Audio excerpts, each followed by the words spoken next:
Aksident i rënd në Greqi ndron jetë 42 vjeçari shqiptar. Një aksident i rënd është regjistruar orë të vona të natës, i cili ka rezultuar fatal për një 42 vjeçar shqiptar në qytetin e Volosit, Greqi.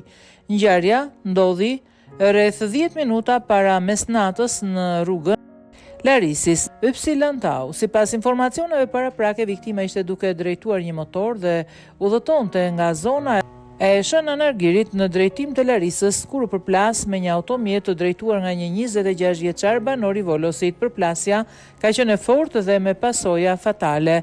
Menjëherë pas aksidentit në vend ngjarje ka mbërritur ambulanca, e cila e transportoi 42 vjeçarin në spitalin lokal, ku mjekët bën përpjekjet për ta mbajtur në jetë. Fatkeqësisht, rreth 2 orë gjysmë më vonë ai ndroi jetë si pasojë plagëve të marra.